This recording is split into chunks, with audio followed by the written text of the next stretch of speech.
ಶಿವಮೊಗ್ಗದಲ್ಲಿ ಜೂನ್ 27ರಂದು ನಾಡಪ್ರಭು ಕೆಂಪೇಗೌಡ ಜಯಂತಿಯನ್ನು ಆಯೋಜನೆ ಮಾಡಲಾಗಿದೆ. ಈ ಕಾರ್ಯಕ್ರಮವು ನಗರದ ಆದಿಚುಂಚನಗಿರಿ ಸಮುದಾಯ ಭವನದಲ್ಲಿ ನಡೆಯಲಿದೆ. ಕಾರ್ಯಕ್ರಮಕ್ಕೂ ಮುನ್ನ ಬೈಕ್ ಮತ್ತು ಕಾರು ರ್ಯಾಲಿ ಆಯೋಜನೆ ಮಾಡಲಾಗಿದೆ. ರ್ಯಾಲಿಯು ನಗರದ ಸೈನ್ಸ್ ಮೈದಾನದಿಂದ ಪ್ರಾರಂಭವಾಗಿ ಆದಿಚುಂಚನಗಿರಿವರೆಗೆ ನಡೆಯಲಿದೆ. ಈ ಕುರಿತು ಇಂದು ಶಿವಮೊಗ್ಗದಲ್ಲಿ ನಡೆದ ಪತ್ರಿಕಾಗೋಷ್ಠಿಯಲ್ಲಿ ಸ್ವಾಗತ ಸಮಿತಿಯ ಡಿ ಮಂಜುನಾಥ್, ಒಕ್ಕಲಿಗರ ಸಂಘದ ಜಿಲ್ಲಾಧ್ಯಕ್ಷ ರಮೇಶ್ ಹೆಗಡೆ, ಶಿವಮೊಗ್ಗ ಜಿಲ್ಲಾ ಒಕ್ಕಲಿಗರ ಒಕ್ಕೂಟದ ಜಿಲ್ಲಾಧ್ಯಕ್ಷ ಗೋ ರಮೇಶ್ ಗೌಡ ಮಾಹಿತಿ ನೀಡಿದರು. ಕೆಂಪೇಗೌಡರ 516ನೇ ಜಯಂತ್ಯೋತ್ಸವದ ಕಾರ್ಯಕ್ರಮದ ಸಲುವಾಗಿ ಶಿವಮೊಗ್ಗ ನಗರದಲ್ಲಿ ಶ್ರೀ ಆದಿಚುಂಚನಗಿರಿ ಮಹಾಸಂಸ್ಥಾನ ಮಠ ಹಾಗೂ ಒಕ್ಕಲಿಗರ ಸಂಘಟನೆಗಳ ಒಕ್ಕೂಟದ ವತಿಯಿಂದ ವಿವಿಧ ಒಕ್ಕಲಿಗ ಸಮುದಾಯದ ಸಂಘಟನೆಗಳ ಒಂದು ಸಹಯೋಗದಲ್ಲಿ ನಾಡಪ್ರಭು ಕೆಂಪೇಗೌಡರ ಜಯಂತ್ಯೋತ್ಸವ ಕಾರ್ಯಕ್ರಮವನ್ನು ಅದ್ದೂರಿಯಾಗಿ ನಡೆಸ್ತಾ ಇದ್ದೀವಿ. ಇದಕ್ಕೆ ಜಿಲ್ಲಾಡಳಿತವೂ ಸಹ ಸಹಕಾರ ನೀಡುತ್ತಿದೆ.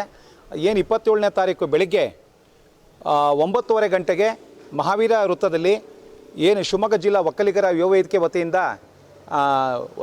ನಾಡಪ್ರಭು ಕೆಂಪೇಗೌಡರ ಒಂದು ಪುತ್ಥಳಿಗೆ ಪುಷ್ಪಾರ್ಚನೆಯನ್ನು ಮಾಡೋದರ ಮೂಲಕ ಅಲ್ಲಿಂದ ಪಾದಯಾತ್ರೆ ಮೂಲಕ ವಿವಿಧ ಸಂಘಟನೆ ಒಕ್ಕಲಿಗ ಸಮಾಜದ ವಿವಿಧ ಸಂಘಟನೆಗಳ ವತಿಯಿಂದ ಜಿಲ್ಲಾಡಳಿತದ ಏನು ಕಾರ್ಯಕ್ರಮದಲ್ಲಿ ಭಾಗವಹಿಸಿ ನಂತರ ಅಲ್ಲಿ 11:15ಗೆ ಆ ಕಾರ್ಯಕ್ರಮವನ್ನು ಯಶಸ್ವಿಗೊಳಿಸಿಕೊಟ್ಟು ಆ 11:15ಲಿಂದ ನಾವುಗಳು ಎಲ್ಲರೂ ಸಹ ವಿವಿಧ ಒಕ್ಕಲಿಗ ಸಮಾಜದ ಎಲ್ಲ ಸಂಘಟನೆಗಳು ಮತ್ತು ನಾಡಪ್ರಭು ಕೆಂಪೇಗೌಡರ ಎಲ್ಲ ಅಭಿಮಾನಿಗಳು ಮತ್ತು ರ್ಯಾಲಿ ಮುಖಾಂತರ ಬೈಕು ಮತ್ತು ಕಾರು ರ್ಯಾಲಿಗಳ ಮುಖಾಂತರ ನಮ್ಮ ಶ್ರೀ ಆದಿಚುಂಚನಗಿರಿ ಸಮುದಾಯ ಭವನ ಏನು ಶರಾವತಿ ನಗರದಲ್ಲಿದೆ ಅಲ್ಲಿ ನಮ್ಮ ಆದಿಚುಂಚನಗಿರಿ ಮಠ ಹಾಗೂ ಒಕ್ಕಲಿಗರ ಸಂಘಟನೆಗಳ ಒಕ್ಕೂಟದ ವತಿಯಿಂದ ಏನು ಆಯೋಜನೆ ಮಾಡಿರ್ತಕ್ಕಂಥ ಏನು ಅದು ಅದ್ದೂರಿ ಸಮಾರಂಭದಲ್ಲಿ ನಾವೆಲ್ಲ ಭಾಗವಹಿಸ್ತಾ ಇದ್ದೀವಿ. ಎಲ್ಲ ಸಮುದಾಯ ಬಾಂಧವರು, ಆಮೇಲೆ ವಿಶೇಷವಾಗಿ ಒಕ್ಕಲಿಗ ಸಮಾಜದವರು ಹಾಗೂ ಎಲ್ಲ ಸಮುದಾಯದವರು ಸಹ ಈ ಒಂದು ಕಾರ್ಯಕ್ರಮಕ್ಕೆ ಹೆಚ್ಚಿನ ಸಂಖ್ಯೆಯಲ್ಲಿ ಆಗಮಿಸಿ ಯಶಸ್ವಿಗೊಳಿಸಿಕೊಡ್ಬೇಕಾಗಿ ಕೋರ್ತೇವೆ. ಏಕೆ ಅಂತಂದರೆ ನಾಡಪ್ರಭು ಕೆಂಪೇಗೌಡರು ಕೇವಲ ಒಕ್ಕಲಿಗ ಸಮುದಾಯಕ್ಕೆ ಮಾತ್ರ ಅಲ್ಲ, ಅವರು ಇಡೀ ನಾಡನ್ನು ಕಟ್ಟಿದವರು. ಇವತ್ತೇನಾದ್ರು ಬೆಂಗಳೂರು ವಿಶ್ವಮಟ್ಟದಲ್ಲಿ ಒಂದು ಅತ್ಯುತ್ತಮ ಒಂದು ನಗರ ಆಗಿ ಹೊರಹೊಮ್ಮಿದ್ರೆ ಅದಕ್ಕೆ ಕಾರಣ ನಾಡಪ್ರಭು ಶ್ರೀ ಕೆಂಪೇಗೌಡರು. ಅವತ್ತಿನ ಕಾಲದಲ್ಲಿ ಎಲ್ಲ ಸಮುದಾಯದವರಿಗೂ ಸಹ ಬದುಕಿಗೆ ಅವಕಾಶವನ್ನು ಮಾಡಿಕೊಟ್ಟು ಬೆಂಗಳೂರು ನಗರವನ್ನು 4 ದಿಕ್ಕುಗಳಲ್ಲೂ ಸಹ ಒಂದು ಮೂಲಭೂತ ಸೌಕರ್ಯಗಳನ್ನು ಹೊಂದಿದಂತಹ ಒಂದು ಅಭಿವೃದ್ಧಿ ಹೊಂದಿದ ನಗರ ಆಗಿ ಪರಿವರ್ತನೆ ಮಾಡಿದಂಥ ಈ ಪುಣ್ಯಾತ್ಮರ ಒಂದು ಹೆಸರನ್ನು ಶಾಶ್ವತವಾಗಿ ನಾಡಿನಲ್ಲಿ ಇಡಕ್ಕಾಗಿ ಈ ಕಾರ್ಯಕ್ರಮವನ್ನು ಹಮ್ಮಿಕೊಂಡಿದ್ದೀವಿ. ತಾವೆಲ್ಲರೂ ತಮ್ಮ ಹೆಚ್ಚಿನ ಸಂಖ್ಯೆಯಲ್ಲಿ ಭಾಗವಹಿಸಿ ಈ ಕಾರ್ಯಕ್ರಮ ಯಶಸ್ವಿಗೊಳಿಸ್ಕೊಡ್ಬೇಕಂತ ಹೇಳಿ ಶ್ರೀ ಆದಿಚುಂಚನಗಿರಿ ಮಹಾಸಂಸ್ಥಾನ ಮಠದ ಪ್ರಧಾನ ಕಾರ್ಯದರ್ಶಿಗಳಾದಂತಹ ಶ್ರೀ ಪ್ರಸನ್ನನಾಥ ಸ್ವಾಮೀಜಿಯವರ ದಿವ್ಯ ಸಾನ್ನಿಧ್ಯದಲ್ಲಿ ಶ್ರೀ ಸಾಯಿನಾಥ ಸ್ವಾಮೀಜಿಯವರ ಉಪಸ್ಥಿತಿಯಲ್ಲಿ ಕಾರ್ಯಕ್ರಮ ನಡೀತಾ ಇದೆ. ಬಹಳ ನಾವು ಕಾರ್ಯಕ್ರಮಕ್ಕೆ ಮೊದಲು ನಮ್ಮ ಮಹಾವೀರ ವೃತ್ತದಿಂದ ಕುವೆಂಪು ರಂಗಮಂದಿರದಿಂದ ಆದಿಚುಂಚನಗಿರಿ ಸಮುದಾಯ ಭವನದವರೆಗೆ ಬೈಕ್ ಮತ್ತು ಕಾರು ರ್ಯಾಲಿಗಳನ್ನು ವ್ಯವಸ್ಥೆ ಮಾಡಿದ್ದೇವೆ. ಆ ಕಾರ್ಯಕ್ರಮ ಆದ ನಂತರದಲ್ಲಿ ಉದ್ಘಾಟನಾ ಕಾರ್ಯಕ್ರಮ ನಡೆಯುತ್ತೆ.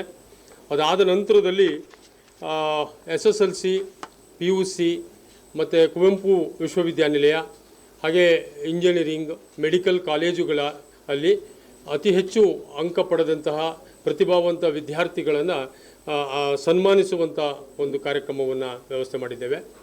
ಕೆಂಪೇಗೌಡರ 516ನೇ ಜಯಂತ್ಯೋತ್ಸವದ ಕಾರ್ಯಕ್ರಮದ ಸಲುವಾಗಿ ಸಹ ಬದುಕಿಗೆ ಅವಕಾಶವನ್ನು ಮಾಡಿಕೊಟ್ಟು ಬೆಂಗಳೂರು ನಗರವನ್ನು 4 ದಿಕ್ಕುಗಳಲ್ಲೂ ಸಹ ಒಂದು ಮೂಲಭೂತ ಸೌಕರ್ಯಗಳನ್ನು ಹೊಂದಿದಂತಹ ಒಂದು ಅಭಿವೃದ್ಧಿ ಹೊಂದಿದ ನಗರ ಆಗಿ ಪರಿವರ್ತನೆ ಮಾಡಿದಂಥ ಈ ಪುಣ್ಯಾತ್ಮರ ಒಂದು ಹೆಸರನ್ನು ಶಾಶ್ವತವಾಗಿ ನಾಡಿನಲ್ಲಿ ಇಡಕ್ಕಾಗಿ ಈ ಕಾರ್ಯಕ್ರಮವನ್ನು ಹಮ್ಮಿಕೊಂಡಿದ್ದೀವಿ. ತಾವೆಲ್ಲರೂ ತಮ್ಮ ಹೆಚ್ಚಿನ ಸಂಖ್ಯೆಯಲ್ಲಿ ಭಾಗವಹಿಸಿ ಈ ಕಾರ್ಯಕ್ರಮ ಯಶಸ್ವಿಗೊಳಿಸ್ಕೊಡ್ಬೇಕಂತ ಹೇಳಿ ಒಕ್ಕಲಿಗರ ಸಂಘಟನೆಗಳ ಒಕ್ಕೂಟದಿಂದ ಮತ್ತು ಶ್ರೀ ಆದಿಚುಂಚನಗಿರಿ ಮಠದ ಪರವಾಗಿ ನಾವೆಲ್ಲ ವಿನಂತಿಸ್ಕೊಳ್ತಾ ಇದ್ದೀವಿ. ಕೆಂಪೇಗೌಡರು ನಾಡಪ್ರಭುಗಳು ನಮ್ಮ ಜನಾಂಗದಲ್ಲಿ ಹುಟ್ಟಿದ್ರು ಅನ್ನೋದು ನಮ್ಮೆಲ್ರಿಗೂ ಕೂಡ ಹೆಮ್ಮೆ. ಯಾಕೆಂದರೆ ಕೆಂಪೇಗೌಡರು ಒಕ್ಕಲಿಗರಾಗಿ ಹುಟ್ಟಿ ಎಲ್ಲ ಸಮಾಜದ ಎಲ್ಲ ವರ್ಗಗಳಿಗಾಗಿ ಕೆಲಸವನ್ನು ಮಾಡಿದವರು. ಒಕ್ಕಲಿಗರ ಜೀನ್ಸಲ್ಲಿ ಆ ಗುಣಗಳು ಈಗಲೂ ಕೂಡ ಇದೆ. ರಾಜ್ಯದಲ್ಲಿ ಎಲ್ಲ ಸಮುದಾಯವನ್ನು ಒಗ್ಗೂಡಿಸ್ಕೊಂಡು ಹೋಗೋಂಥ ಶಕ್ತಿ ಒಕ್ಕಲಿಗ ಜನಾಂಗಕ್ಕಿದೆ. ಅದು ನಮ್ಮ ಕೆಂಪೇಗೌಡರಿಂದ ಹರಿದು ಬಂದಂಥ ಗುಣಗಳಾಗಿದೆ. ಹಾಗಾಗಿ ನಾವೆಲ್ಲರೂ ಕೂಡ ಹೆಮ್ಮೆಯಿಂದ ಈ ಒಂದು ಜಯಂತಿಯನ್ನು ಆಚರಣೆ ಮಾಡ್ತಾ ಇದ್ದೀವಿ.